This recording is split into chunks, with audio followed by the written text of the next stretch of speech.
Argentinian accordionist Astor Piazzolla plays live in Central Park, and there's the chance to hear a Rodgers and Hammerstein classic given an unusual reggae workover by the Deltones. And our big feature is a session and interview with Mick Karn and his band. But to begin with, here are Saran and Tata, sisters from the Wasulu region of Mali, an area renowned for its hunting dances, performed by men, sung by women. Sexual stereotyping never sounded sweeter.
Saran and Tata singing Itadia. That's from the album Women of Mali, Wasulu Sound Volume 2, which is available on the Stearns Africa label. And as you might expect, that is a compilation of female Malian singers. The first compilation came out a couple of years ago, and it included Sali Sidibe and Umu Sangare, amongst others, who've since become internationally renowned. Saran and Tata are actually newcomers. I expect they hope the same happens to them. Well, the vocal traditions of Mali have served that country very well in upping its international profile, because it was Salif Keita who at one point was touted as the first potential superstar of world music, and there have been a lot of excellent vocalists now, most interestingly female, to have come out of that country in recent years. I think I prefer now listening to the more rustic sounds of people like Saran and Tata to Salif Keita. That rock crossover he did sounded great at the time, but it hasn't aged terribly well, whereas even the creaky guitar solos in that track I find rather charming now. and that album's available on the 5th of April. Now, before Christmas, we played a track from an album by Mick Karn, sometimes springy bassist with Japan, and now leader of a group which includes two of his old partners in Panstick, keyboard player Richard Barbieri and drummer Steve Jansen, as well as the American guitarist David Torn. Much as I liked Karn's Bestial Cluster album, I think the session he recorded for mixing it actually sounds better, possibly because the band spent so much time together touring and playing live in the months before we invited them into the BBC's Maid of Ale studio. This is the new and I reckon improved version of the album's title track, Bestial Cluster.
Oh, hot stuff. That's the Mick Karn Band with Bestial Cluster, and there'll be two more tracks and an interview with Mick Karn later in the show.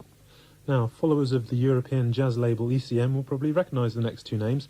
Bass player Gary Peacock and guitarist Ralph Towner, although both Americans, have been recording for the Munich-based label for some years. Peacock backing musicians like Albert Ayler, Paul Bley and Keith Jarrett, while Towner's been ploughing his own hybrid acoustic guitar furrow, mixing classical, folk and jazz styles. Well, their paths have finally crossed, and the resulting album of live duets with Peacock on double bass and Towner on acoustic guitars is pretty strong. They seem to bring out the best in each other's playing, as on this track, Flutter Step. Gary Peacock and Ralph Towner with Flutter Step from their album Oracle, which is on the ECM label. Shades of Blackbird by Paul McCartney. I kept thinking they were going to go into it. I think this is a really a good collaboration, because Ralph Towner on his own, I find, he can sometimes be a bit self-indulgent and bland. I think what Gary Peacock seems to bring out in him is the more rhythmic aspect of his playing. I agree, and on that track he does so particularly. There are tracks elsewhere on the album when I do think they start to noodle rather inconsequentially around each other, but I love the way their styles are so tightly knit together on that particular track. Actually, it's funny you should mention Blackbird, because it reminds me slightly of the rather sweeter and more lyrical moments of Pat Metheny played on an acoustic guitar. But I love the way that sort of tuneful theme returns around the more improvised passages.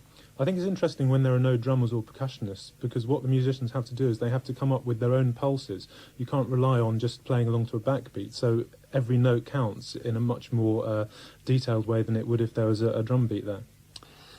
Now, while his band was setting up for the session, I collared Mick Karn and asked him how different the music he plays now is from the material he's best known for, that stylish, inscrutably kitsch oriental rock played by his first band, Japan. Well, there's a wealth of difference. I mean, I've given a lot of thought to this, because I've made 3 albums, but there's been big gaps in between each album, and I think the main difference is that when you're younger, you tend to feel that you have to get all the material out on record, because one day it's going to dry up, you're going to run out of inspiration or whatever it is. As you get older, you approach it in a much calmer way. You know there's going to be another album. It's just a case of what it's going to be like, which direction to take. So it's different for me, because it comes from a much more confident standpoint, and it also comes from a point of view that the past is so long ago now, the Japan work, that it really feels like a completely different entity. I don't feel as if I have to prove anything to anyone anymore. What sorts of music have you been getting into in the last 10 years? I mean, there's what I've heard from your album, there's a tremendous range of kind of musical reference in there. What sort of things have particularly engaged you? I suppose I still mainly listen to ethnic music and classical music. I find it quite difficult to sit down and listen to an album, especially with vocals, because it draws you in. You have to pay more attention than maybe you'd like to, so I tend to have music playing in the background while I'm doing something else. So I've listened to a lot of that. I've got involved in jazz because, well, through David Torn, really. He kind of brought me into that circle. How did you meet David Torn? He approached me as a session player on his Cloud About Mercury album in 1986, I think that was.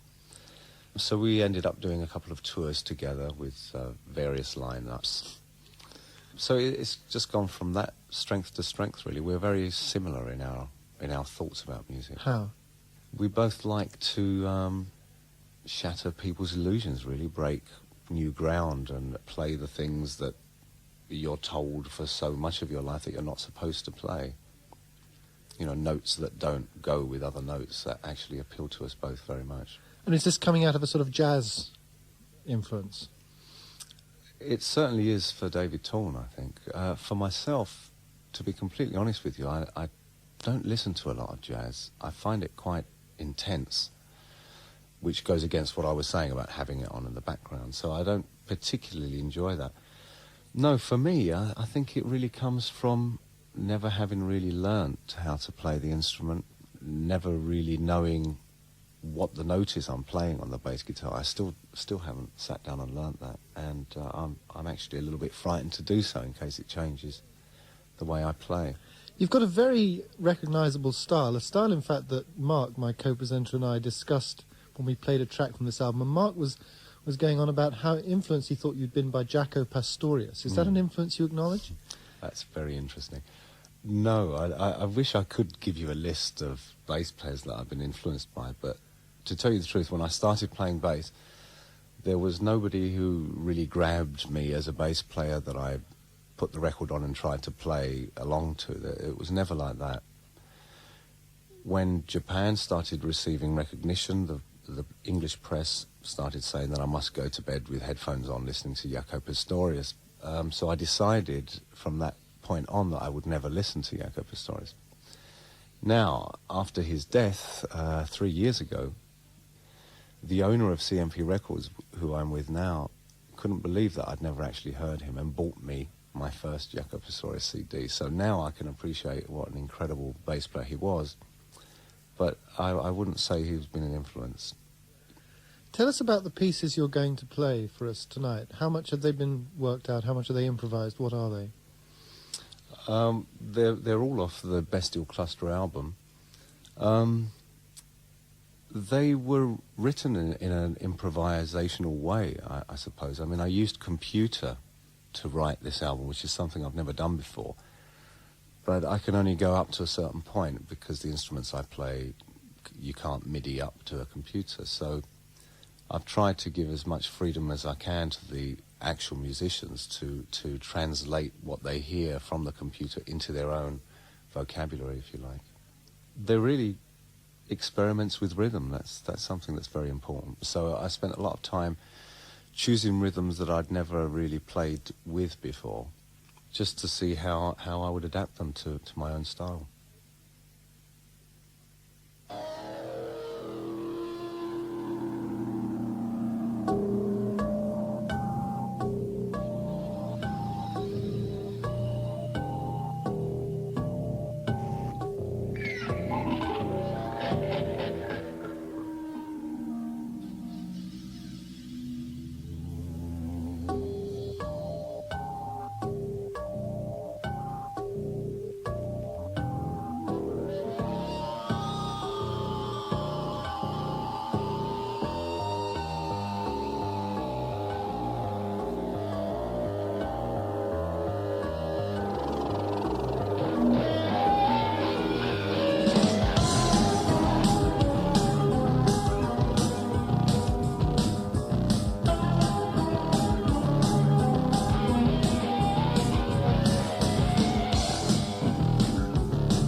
Drowning Dream by the Mick Karn Band, who are Mick Karn, bass guitar and vocals, Richard Barbieri, keyboards, Steve Jansen, drums, and David Torn on that extraordinary-sounding electric guitar. But I think it's worth pointing out that they do use some tapes as well. It's not just the four of them. And another track from them later on.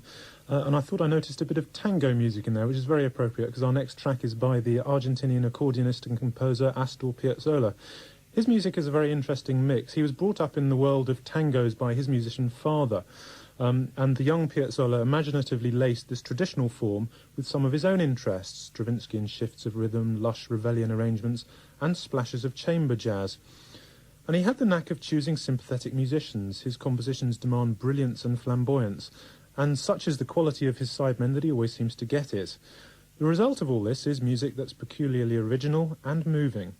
Here's a good example. On this track, Muerte del Ángel, or Death of an Angel, Bach-ian fugues mingle effortlessly with tango improvisations.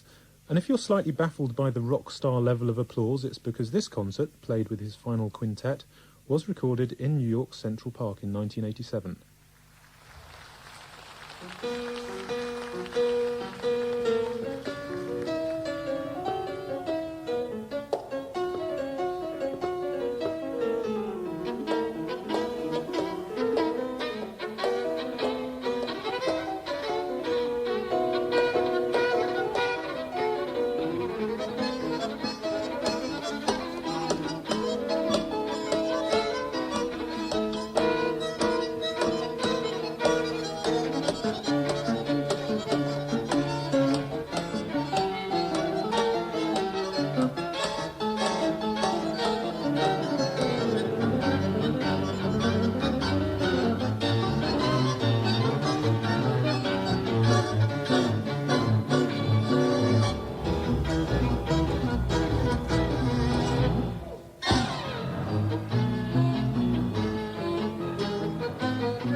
Astor Piazzolla and Group with Muerte del Ángel from the album The Central Park Concert, which is on Chesky Records. I think the group just play with such swagger and confidence. It's fantastic. Astonishing that they recorded that concert in 1987, quite near the end of Piazzolla's life. The fantastic energy that comes across in it is remarkable. He actually died in 1992, but I think he suffered a stroke shortly after that concert, actually. This is a fantastic album. It's a great tribute because it's a good cross-section of his work. I'm a huge fan of what he does, and this is him and his band really at the height of what they do. He actually plays the bandoneon. I ought to explain what it is. It's a cross between an accordion and a pair of bellows, and it's extremely difficult to play. But he started off, he studied with Nadia Boulanger in Paris. He really wanted to be a classical composer. And she chucked out all his compositions. She thought they were hopeless and said, what is the real Astor Piazzolla? And he played her some of his tangos, and she said, that's what you've got to do. It'll be interesting to see if any people follow in his footsteps. I mean, he's a towering figure in modern tango, and I'm not really aware that there is anyone who's even coming close to him. No, I think he's an enormous influence on a lot of people, but I've never heard anyone doing anything like he does. Now, back to our session. Though he hasn't been quite as visible as the other man from Japan, David Sylvian, Mick Karn has been keeping pretty busy these past 10 years. He formed an ill-fated duo called Dali's Car with Peter Murphy, the singer from goth rockers Bauhaus, and he was present for the Japan reunion project Rain Tree Crow in 1991. And when he isn't playing the bass, there's always his sculpture. I asked him what in a musical line he plans to do next. It's a new band called Polytown, which consists of myself and David Torn and a drummer called Terry Bozzio, who used to be Frank Zappa's drummer. Differs greatly, I think. The album that we're talking about, Polytown, was written, recorded and mixed in 3 weeks, so it was a very intense session where we limited ourselves to 3 weeks just to see how it would turn out. My album, I'm lucky that I have a rough basic studio at home, so I can take as long as I want over the actual writing. Also, you know, it sounds like a very complicated album, Bestial Cluster, but I actually think if you choose an instrument and listen to what it's playing something quite simple, a very simple short phrase repeated over and over again, and it's the interlocking of all these small parts that make it sound complicated. Whereas the new project, Polytown, is much more free in a jazz sense, having been written improvisationally, and also it's very clear the 3 instruments on the album are very well audible. There's nothing interfering with each other. It's something we wanted to get across to. Why do you call this one Bestial Cluster? That really came from an idea of... I started going to see lots of live concerts, which is something I hadn't done for a long time, and I suddenly thought it was a very strange affair to be in the audience watching another group of people who in turn were watching the group of people watching them. So it just sprung to mind that there was these clusters of people, and there was something quite animalistic about it, I think. You go to a concert, you see all the technology behind the band, but it doesn't really take it away from the essence of people playing drums in the jungle and the tribe gathering around and listening. It's still the same thing, I think.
Could David Torn have been playing the riff from Bruce Springsteen's Born in the USA? I'm sure he wasn't. Anyway, that was the Mick Karn Band. Congratulations to them on a great session. That's the last track from it, back in the beginning.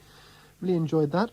Now, for those of you for whom once is not enough, what about a Mixing It playlist? All the details of the music on tonight's show lovingly reformatted on a crisp sheet of new A4. Just send a stamped addressed envelope to Mixing It, Radio 3, 16 Langham Street, W1A, 1AA. And all the details are on CFAX on page 642, which is on BBC Two. Next week on Mixing It, we've got one of our themed programmes. We've taken a look at the extremely fashionable nowadays area of ambient music and come up with an excellent selection, we think, of contemporary material relating to that. There's the group Disco Inferno, who you might have read about recently in Wire magazine. And then we've got a selection of twins and duos. There's the Aphex Twin, a track from his new album. German remixers Jam and Spoon, Toop and Eastleigh, and a track from their soon-to-be-released album, and, of course, one of the most famous duos of the 1970s, Robert Fripp and Brian Eno. Good programme, listen in. And we end tonight with a track from an album of cover versions of songs from The Sound of Music. No, not Tony Bennett and the like. Here you get Dalek Beach Party massacring the title track, BMX Bandits looning their way through Edelweiss, and someone called Mary Queen of Scots giving us Climb Every Mountain. You get the idea. But it's not just gratuitous indie silliness, there's a good cause. As the sleeve says, over 50 years after these songs were written, the far right in Europe is on the march again. This LP aims to stop them by giving part of its royalties to various anti-Nazi groups. The other part, they say, provides much-needed royalties for Thorn EMI publishing. Anyway, here's my favourite track, the Deltones with So Long Farewell, and as the song says so perfectly, farewell, adieu, to you, and you, and you. And from us, good night.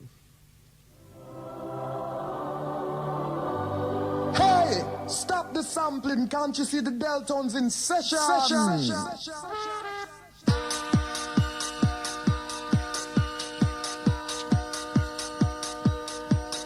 There's a sad sort of clanging from the clock in the hall, and the bells in the steeple too. And up in the nursery an absurd little bird is popping out to say cuckoo.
That was So Long Farewell by the Deltones.